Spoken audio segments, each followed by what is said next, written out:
नमस्ते दोस्तों। आज सुनिए सुभद्रा कुमारी चौहान जी की लिखी हुई कहानी गौरी।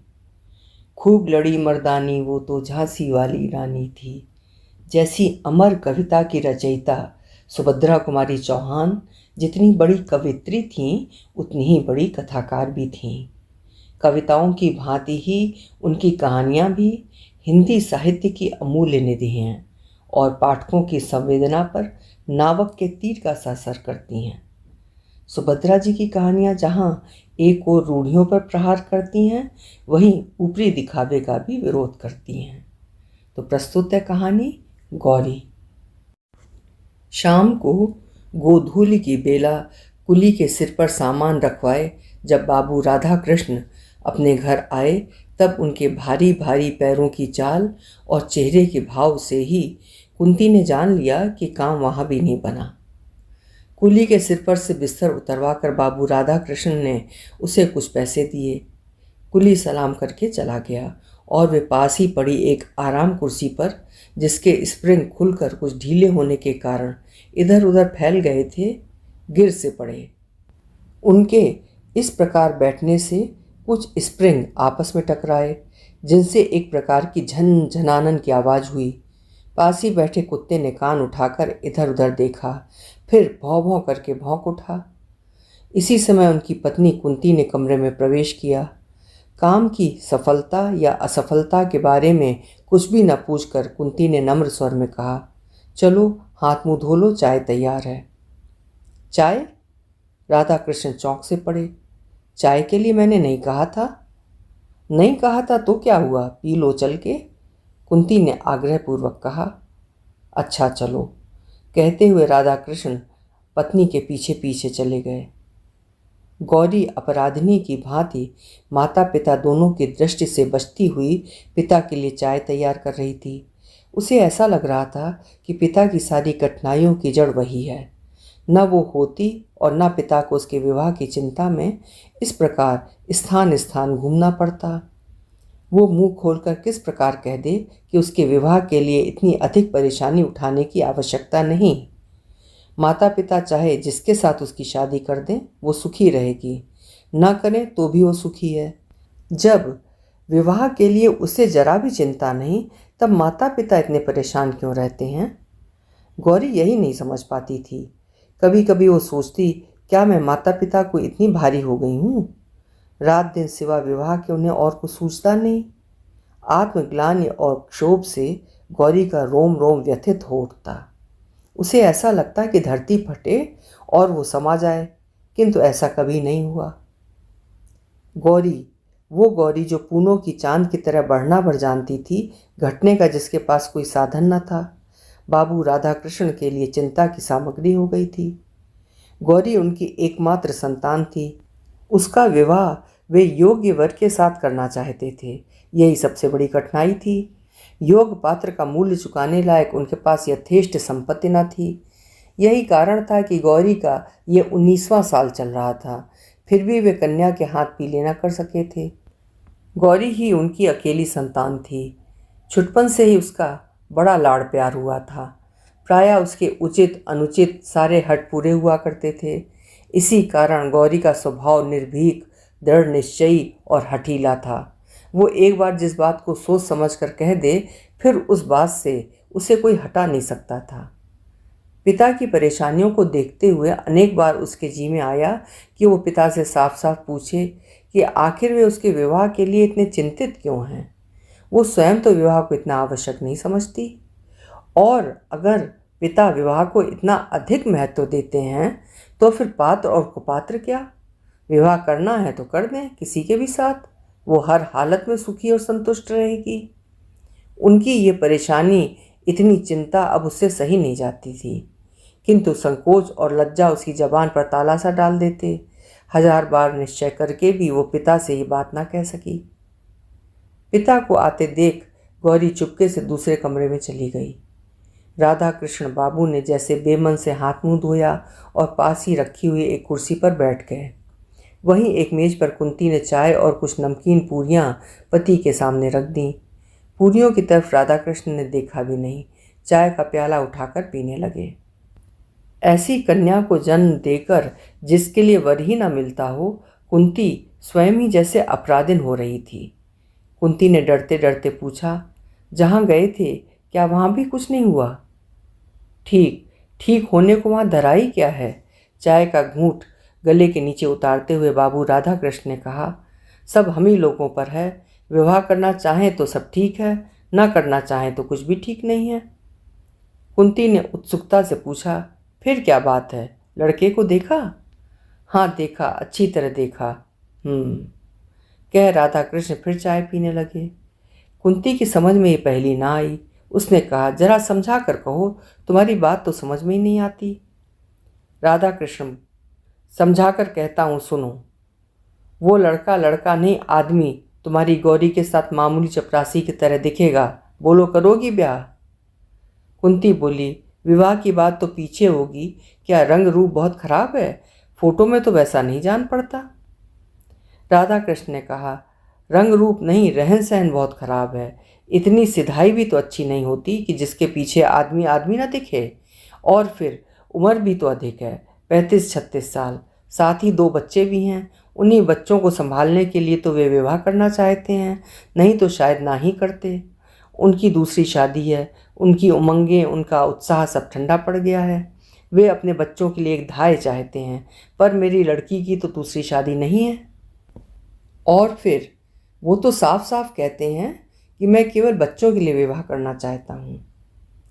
कुंती ने कहा, जिन्हें दूसरी शादी करनी होती है वे सब बच्चों के ही बहाने तो शादी करते हैं, नहीं तो ये कहें कि अपने लिए करते हैं। राधा कृष्ण बोले, अरे नहीं नहीं, ये आदमी कपटी नहीं है। उसके भीतर कुछ और बाहर कुछ हो ही नहीं सकता। हृदय तो उसका दर्पण की तरह साफ है, पर उसका खादी कुर्ता, गांधी टोपी, फटे फटे चप्पल देखकर जी हिचकता है। वो कहीं नेता बनकर व्याख्यान देने लायक तो है, पर किसी के घर दूल्हा बनकर जाने लायक नहीं है। इसके अलावा 30 रुपये कुल उसकी तनख्वाह है। कांग्रेस दफ्तर में सेक्रेटरी का काम करते हैं। 3 बार जेल जा चुके हैं। किस दिन चले जाते हैं कुछ ठिकाना नहीं। कुंती बोली, आदमी तो बुरा नहीं जान पड़ता। बुरा आदमी तो मैं भी नहीं कहता उसे, पर वो गौरी का पति होने के लायक नहीं है, सच बात ये है। कुंती बोली, फिर तुमने क्या कह दिया? क्या कह देता, उन्हें बुला आया हूँ, अगले इतवार को आवेंगे, जिससे तुम भी उन्हें देख लो। और वो आने के लिए भी तो बड़ी मुश्किल से तैयार हुए। कहने लगे, नहीं साहब, मैं लड़की देखने नहीं आऊँगा। इस तरह लड़की देखकर मुझसे किसी लड़की का अपमान नहीं किया जाता। फिर जब मैंने उन्हें समझा कर कहा कि आप लड़की को देखेंगे, लड़की और उसकी माँ आपको देख लेंगी, तब कहीं बड़ी मुश्किल से राजी हुए। गौरी दरवाजे की आड़ में खड़ी सब बातें सुन रही थी। जिस व्यक्ति के प्रति उसके पिता इतने असंतुष्ट और उदासीन थे, उसके प्रति गौरी के हृदय में अनजाने ही कुछ श्रद्धा के भाव जागृत हो गए। राधा कृष्ण बाबू पान का बीड़ा उठाकर अपनी बैठक में चले गए और फिर उसी रात उन्होंने अपने कुछ मित्रों और रिश्तेदारों को गौरी के लिए योग्य वर तलाशने के लिए कई पत्र लिखे। अगला इतवार आया। आज ही बाबू सीताराम जी गौरी को देखने या अपने आप को दिखलाने आवेंगे। राधा कृष्ण जी ने यह पहले से ही लिख दिया है कि किसी बाहर वाले को कुछ भी न मालूम पड़े कि कोई गौरी को देखने आया है। अतएव ये बात कुछ गुप्त रखी गई है। घर के भीतर आंगन में ही उनके बैठने का प्रबंध किया गया है। 3-4 कुर्सियों के बीच एक मेज है, जिस पर एक साफ धुला हुआ खादी का कपड़ा बिछा दिया गया है और एक गिलास में आंगन के ही गुलाब के कुछ फूलों को तोड़कर गुलदस्ते का स्वरूप दिया गया है। बहुत ही साधारण सा आयोजन है। सीताराम जी सरीखे व्यक्ति के लिए किसी विशेष आडंबर की आवश्यकता भी तो न थी। यथा समय बाबू सीताराम जी अपने दोनों बच्चों के साथ आए। बच्चे भी वही खादी के कुर्ते और हाफ पैंट पहने थे। न जूता, न मोजा, न किसी प्रकार का ठाट बाट, पर दोनों बड़े प्रसन्न, हंसमुख। घर आकर वे इस प्रकार खेलने लगे जैसे इस घर से चिरपरिचित हों। कुंती एक तरफ बैठी थी। बच्चों के कोलाहल से परिपूर्ण घर उसे क्षण भर के लिए नंदन कानन सा जान पड़ा। उसने मन ही मन सोचा, कितने अच्छे बच्चे हैं। यदि बिना किसी प्रकार का संबंध हुए भी सीताराम इन बच्चों को संभालने का भार उसे सौंप दें तो वो खुशी खुशी ले ले। वो बच्चों के खेल में इतनी तन्मय हो गई कि क्षण भर के लिए वो भूल बैठी कि सीताराम भी बैठे हैं और उनसे भी कुछ बातचीत करनी है। इसी समय अचानक छोटे बच्चे को जैसे कुछ याद आ गया हो, दौड़कर पिता के पास आया, उनके पैरों के बीच में खड़ा होकर बोला, बाबू, तुम तो कहते थे ना कि माँ को दिखाने ले चलते हैं, माँ कहाँ है, बतलाओ। बाबू ने किंचित हंसकर कहा, ये माँ जी बैठी हैं, इनसे कहो यही तुम्हें दिखाएंगी। बालक ने मचल कर कहा, तुम दिखाओ। और इसी समय एक बड़ी सी सफ़ेद बिल्ली आंगन से होती हुई भीतर को भाग गई। बच्चे बिल्ली के पीछे सब कुछ भूलकर दौड़ते हुए अंदर पहुंच गए। गौरी पिछले दरवाजे पर चुपचाप खड़ी थी। वो न जाने किस ख्याल में थी। छोटे बच्चे ने उसका आंचल पकड़कर खींचते हुए कहा, तुम हमारी माँ हो? गौरी ने देखा, हृष्ट पुष्ट सुंदर सा बालक, कितना भोला, कितना निश्चल। उसने बालक को गोद में उठाकर कहा, हाँ। बालक ने फिर उसी स्वर में पूछा, हमारे घर चलोगी ना? बाबू तो तुम्हें लेने आए हैं और हम भी आए हैं। अब तो गौरी उसकी बातों का उत्तर न दे सकी। पूछा, मिठाई खाओगे? हाँ, खाएंगे। दोनों ने एक ही साथ एक स्वर में उत्तर दिया। कुछ क्षण बाद कुंती ने अंदर देखा। छोटा बच्चा गौरी की गोद में और बड़ा उसी के पास बैठा मिठाई खा रहा है। एक निश्वास के साथ कुंती बाहर चली गई और थोड़ी देर बाद ज्यों ही गौरी ने ऊपर आंख उठाई, उसने माता पिता दोनों को सामने खड़ा पाया। पिता ने स्नेह से पुत्री से कहा, बेटा जरा चलो, चलती हो ना?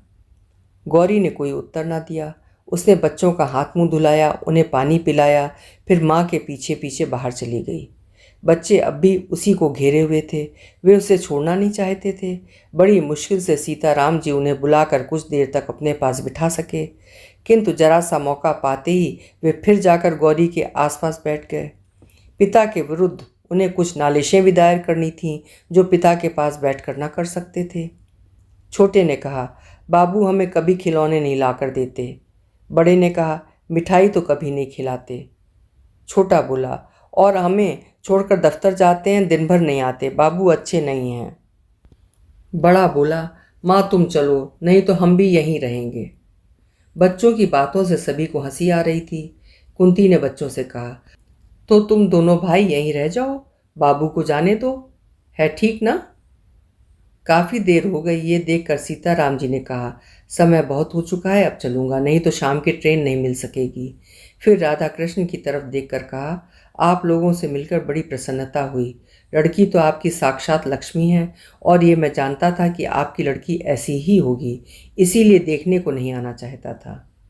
फिर कुछ ठहर कर बोले, और सच बात तो ये है कि मुझे पत्नी की उतनी ज़रूरत नहीं जितनी इन बच्चों को ज़रूरत है एक माँ की। मेरा क्या ठिकाना, आज बाहर हूँ, कल जेल में, मेरे बाद इनकी देखरेख करने वाला कोई नहीं रहता।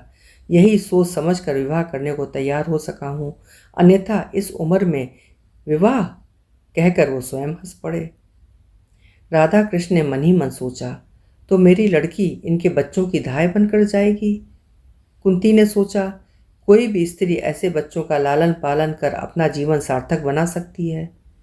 गौरी ने मन ही मन इस महापुरुष के चरणों में प्रणाम किया और बच्चों की ओर ममता भरी दृष्टि से देखा, जैसे ये दृष्टि कह रही थी कि किसी विलासी युवक की पत्नी बनने से अधिक मैं इन भोले भाले बच्चों की माँ बनना पसंद करूँगी। सीताराम जी को जाने के लिए प्रस्तुत देख बच्चे फिर गौरी से लिपट गए। यदि राधा कृष्ण झूठी सही एक बार भी कहते कि बच्चों को छोड़ जाओ, तो सीताराम जी बच्चों को छोड़कर निश्चिंत होकर चले जाते, परंतु इस ओर से जब ऐसी कोई बात ना हुई तो बच्चों को सिनेमा, सर्कस और मिठाई का प्रलोभन देकर बड़ी कठिनाई से गौरी से अलग करके वे ले जा सके। जाते समय सीताराम जी को पक्का विश्वास था कि विवाह होगा, केवल तारीख निश्चित करने भर की देर है। सीताराम जी उस पत्र की प्रतीक्षा में थे जिसमें विवाह की निश्चित तारीख लिखकर आने वाली थी। देश की परिस्थिति, गवर्नमेंट का रुख और महात्मा जी के वक्तव्यों को पढ़कर वे जानते थे कि निकट भविष्य में फिर सत्याग्रह संग्राम छिड़ने वाला है। न जाने किस दिन उन्हें फिर जेल का मेहमान बनना पड़े।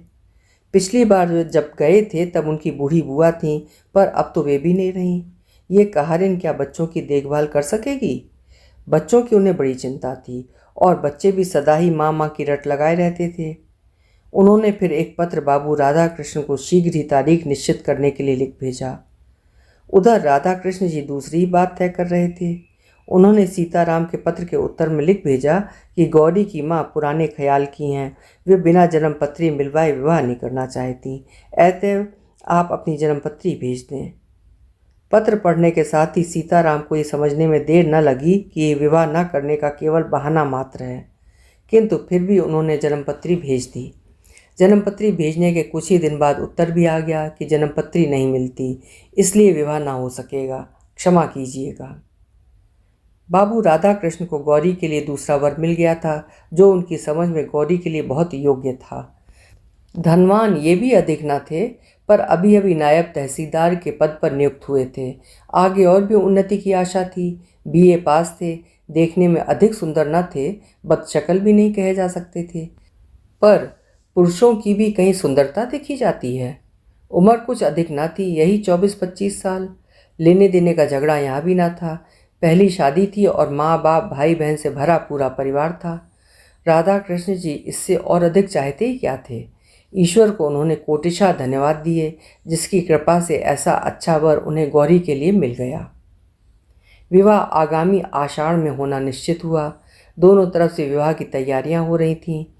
राधा कृष्ण जी की यही तो एक लड़की थी। वे बड़ी तन्मयता के साथ गहनों कपड़ों का चुनाव करते थे। सोचते थे देर से शादी हुई तो क्या हुआ, वर भी तो कितना अच्छा ढूंढ निकाला है। कुंती भी बहुत खुश थी। उसकी आंखों में ये दृश्य झूलने लगता था कि उसका दामाद छोटा साहब हो गया है। बेटी दामाद छोटे छोटे बच्चों के साथ उससे मिलने आए हैं। किंतु बच्चों की बात सोचते ही उसे सीताराम जी के दोनों बच्चे तुरंत याद आ जाते, और याद आ जाती उनकी बात। बच्चों की देख रेख करने वाला कोई नहीं है। फिर वो सोचती, दुनिया में और भी तो लड़कियां हैं, कर ले शादी, क्या मेरी गौरी ही है। इस प्रकार पति पत्नी दोनों ही प्रसन्न थे। पर गौरी से कौन पूछता कि उसके हृदय में कैसी हलचल मची रहती है। रह रहकर उसे उन बच्चों का भोला भाला मुंह और मीठी मीठी बातें याद आ जाती। साथ ही याद आ जाते विनयी, विनम्र और सादगी की प्रतिमा सीताराम जी। उनकी याद आते ही श्रद्धा से गौरी का माथा अपने आप ही झुक जाता। देशभक्त त्यागी वीरों के लिए उसके हृदय में बड़ा सम्मान था।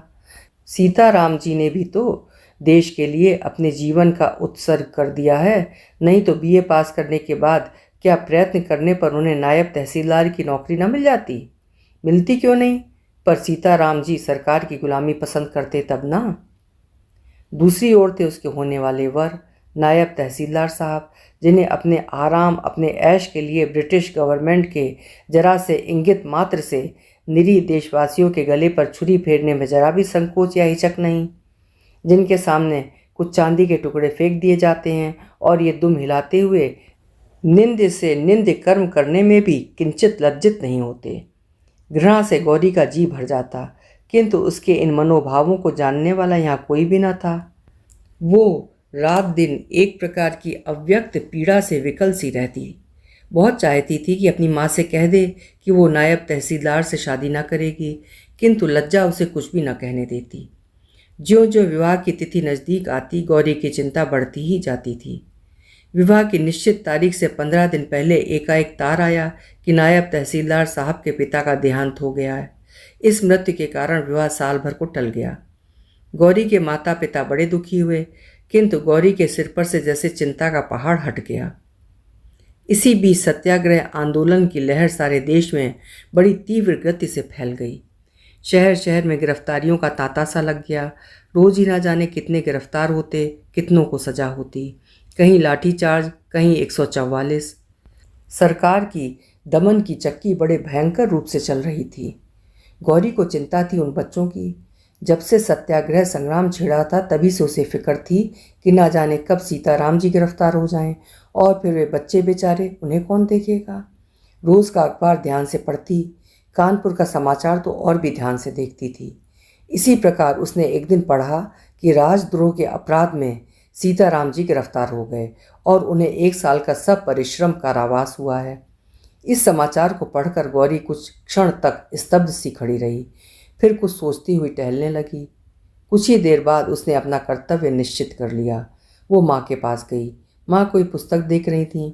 उसने अपने सारे साहस को समेटकर दृढ़ता से कहा, माँ, मैं कानपुर जाऊंगी। कानपुर में क्या है? आश्चर्य से कुंती ने पूछा। गौरी ने कहा, वहाँ बच्चे हैं। माँ ने उसी स्वर में कहा, बच्चे? कैसी बात करती हो गौरी, पागलों सी? गौरी बोली, नहीं माँ, मैं पागल नहीं हूँ। बच्चों को तुम भी जानती हो, उनके पिता को राजद्रोह के मामले में साल भर की सजा हो गई है। बच्चे छोटे हैं। मैं जाऊंगी माँ, मुझे जाना ही पड़ेगा। गौरी के स्वभाव से कुंती भली भांति परिचित थी। वो जानती थी कि गौरी जिस बात की हट पकड़ती है कभी छोड़ती नहीं। अतएव सहसा वो गौरी का विरोध न कर सकीं। बोली, पर तेरे बाबूजी तो बाहर गए हैं, उन्हें तो आने दे। गौरी ने दृढ़ता के साथ कहा, बाबूजी के आने तक नहीं ठहर सकूंगी माँ, मुझे जाने दो। रास्ते में मुझे कुछ कष्ट ना होगा, अब मैं काफ़ी बड़ी हो गई हूँ। और उसी दिन शाम को एक नौकर के साथ गौरी कानपुर चली गई। अपनी सजा पूरी करके सीताराम घर लौटे। इस साल भर के भीतर उन्होंने बच्चों को एक बार भी ना देखा था। उन्हें कायदे के अनुसार हर महीने उनका कुशल समाचार मिल जाता था, पर बच्चों की चिंता उन्हें लगातार बनी ही रहती थी। जिस कहारेन के भरोसे वे बच्चों को छोड़ गए थे, उसके भी 3-4 बच्चे थे। वो बच्चों को कैसे रखेगी, सो सीताराम जी जानते थे, पर विवशता थी, क्या करते। सवेरे सवेरे 6 बजे जेल से मुक्त कर दिए गए। एक तांगे पर बैठकर वे घर की ओर चले। जेब में कुछ पैसे थे।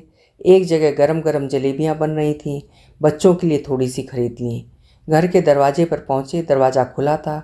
घर के अंदर पैर रखने से हृदय धड़कता था। न जाने बच्चे किस हालत में हों। वे चोरों की तरह चुपके चुपके घर में घुसे। परंतु ये क्या! आंगन में पहुंचते वे ठगे से खड़े रह गए। फिर जरा आगे बढ़कर उन्होंने कहा, आप?